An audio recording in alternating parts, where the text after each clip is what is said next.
Rekan semuanya, pada Perpres 46 tahun 2025, salah satu pasal yang cukup banyak perubahannya adalah di pasal 27. Nah, ini saya tampilkan di layar, itu adalah 3 Perpres sekaligus. Pertama adalah Perpres 16 tahun 2018 yang warna hitam. Kemudian yang warna biru ini adalah Perpres 12 tahun 2021. Nah, yang Perpres yang warna kuning, warna orange adalah Perpres 46 tahun 2025. Dengan melihat seperti ini, harapannya teman-teman bisa lebih komprehensif dalam mengartikan, menerjemahkan semua pasal-pasal di dalam Perpres itu. Jadi jangan membaca pasalnya itu cuma satu Perpres saja, walaupun memang di setiap perubahan Perpres itu kalau ada satu pasal yang dirubah, yang dituliskan adalah keseluruhan isi pasalnya. Tetapi tetap saja lebih mudah melihatnya adalah seperti ini. Kita lihat perubahannya. Mari kita ulik satu persatu sedikit-sedikit. Pasal ini itu berbicara mengenai jenis kontrak. Kebijakan di Perpres 46 2025 ini ada perubahan kebijakan di jenis kontraknya. Kita lihat ya. Di pasal 27 ayat 1, untuk jenis kontrak yang barang dan jasa lainnya, ya, barang dan jasa lainnya, itu di ayat 1 huruf D jelas, di jenis kontrak barang dan jasa lainnya itu dihilangkan kontrak turnkey, jadi tidak boleh lagi ada lagi kontrak turnkey. Sebenarnya bukan dihilangkan, tapi menurut saya itu digantikan dengan yang huruf F yang muncul di Perpres 46 2025, yaitu kontrak berbasis kinerja. Sebenarnya kalimat yang lebih tepat dari pengalaman kami, apalagi saya bekerja di BMKG yang seringnya adalah pengadaan barang yang merupakan high tech ya, barang-barang kompleks, pengadaan barang itu jatuhnya itu lebih tepatnya adalah kontrak berbasis kinerja. Ya, sehingga nantinya ke depan kalau barang-barang high tech itu ada dua pilihan, yaitu lump sum atau kontrak berbasis kinerja. Yang pasti tidak boleh lagi ada turnkey ya. Turnkey digantikan dengan kontrak payung. Nah, kalau sudah seperti ini artinya kalau kontrak payung itu adalah jenis kontrak yang boleh dilakukan untuk barang dan jasa lainnya. Dulu nggak boleh kontrak payung itu ya. Kontrak payung itu hanya adanya di konsultan ya, konsultan itu boleh ada kontrak payung gitu ya. Dan sekarang kontrak payung itu ada di semua jenis pengadaan. Anda perhatikan di ayat 2 dan ayat 3 yang mengatur jenis kontrak untuk pekerjaan konstruksi, kontrak payung itu dimunculkan di huruf G, pasal 27 ayat 2 huruf G, kontrak payung.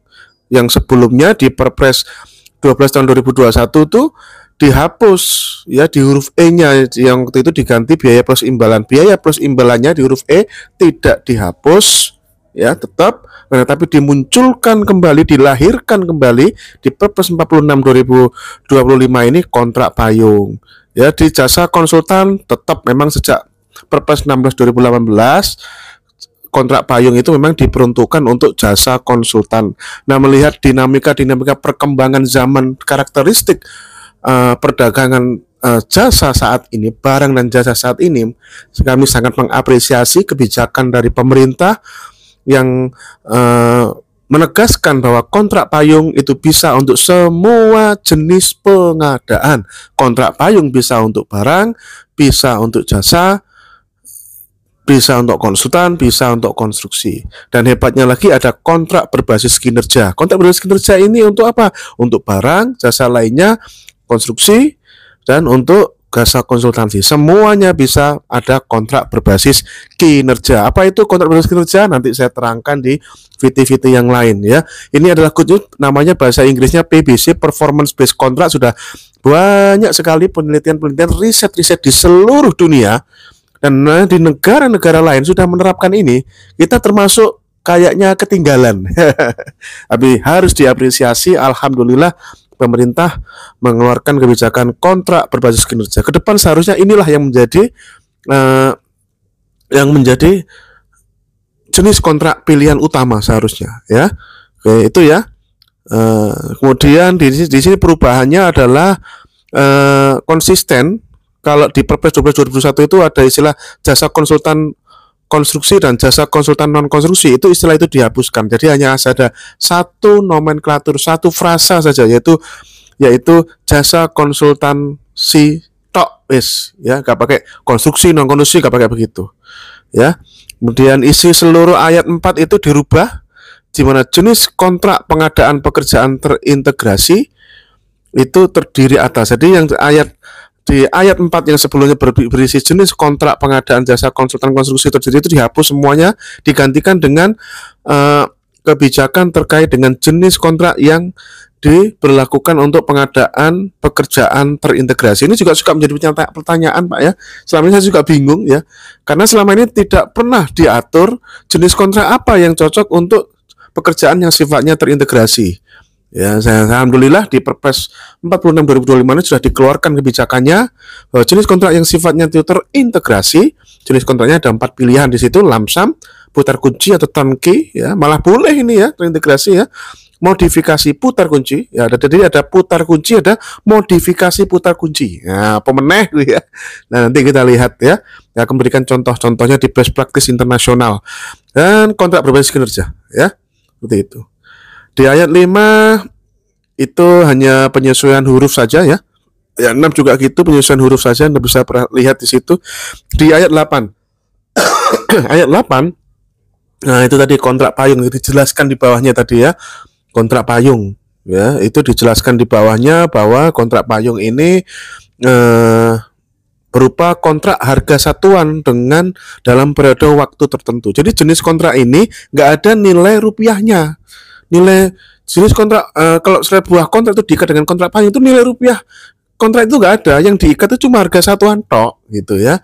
Jadi misalkan nanti kalau misalkan beli catering, ada suatu instansi, ada langgan, ada jasa uang lauk pauk misalkan, atau uang jaga piket tuh yang kalau di sisi Polri itu kan banyak itu ya. Nah, itu misalkan anggaran seperti itu bisa dikontrak payung saja ya, asalkan memang pelaku usahanya mau mengikat dalam suatu periode waktu tertentu. Berapa lama tidak diatur ya, tergantung dari karakteristik produk barang jasa tersebut. Bisa setahun, 2 tahun, 3 tahun, 6 bulan ya, diikat 6 bulan, nanti semester 2 ganti lagi harganya misalkan gitu, boleh ya, seperti itu kontrak payung. Jadi ngikatnya itu cuma harga satuan itu. Jadi tidak ada nilai kontraknya, jadi mengikat harga satuan. Dari kontrak payung itu pasti ada turunannya nanti ya, ada turunannya. Kemudian di sini ayat 9 itu kontrak putar kunci ya. Putar kunci tidak ada perubahan isunya, tapi disisipkan 9A modifikasi putar kunci. Apa meneh ini barang Pak ya, modifikasi putar kunci ini itu dilaksanakan dengan ketentuan ya, jumlah harga pasti dan tetap sampai dengan seluruh pekerjaan selesai ya, dan pembayaran itu dapat dilakukan secara bertahap setelah pekerjaan konstruksi selesai, termasuk pemasangan semua perlengkapan sehingga setiap dioperasikan atau dimanfaatkan sesuai dengan kesepakatan dalam kontrak. Jadi disisipkan ayat baru 9A ya. Ke 9 itu hanya kontrak putar kunci yang isinya adalah perjanjian mengenai pembangunan suatu proyek dalam hal penyedia setuju untuk membangun proyek tersebut secara lengkap sampai selesai, termasuk pemasangan semua perlengkapannya sehingga proyek tersebut siap dioperasikan. Nah, ini modifikasi sedikit ya kalimatnya. Ya, jumlah harga itu pasti. Nah, itu tambahnya di situ. Ya, ayat 10 itu sudah ada di Perpres 12, nggak kita ulas. Nanti disisipkan pasal 10A yang tadi sudah kita ulas tadi. Kontrak berbasis kinerja merupakan kontrak atas dicapainya suatu tingkat pelayanan tertentu. Jadi pembayarannya itu dibayarkan ada suatu tingkat pelayanan tertentu. Kita nggak mikir dia itu berjibaku kayak apa wes, orang ngurus. Pokoknya tingkat performance tertentu sudah disepakati sejak awal, SLA misalkan ya, service level agreement ya. Maka kalau itu tidak terpenuhi ya nggak dibayar atau dibayar sesuai dengan satuan performance based kontraknya tersebut. Intinya adalah kontrak berbasis kinerja itu dibayar berdasarkan tingkat pelayanan tertentu, performance tertentu. Nah, ini keren ya, apresiasi ya. Kemudian ayat 12 ini kontrak tahun jamak, ini perubahan terakhir ya. Di ayat 12 benar-benar dirubah total ya.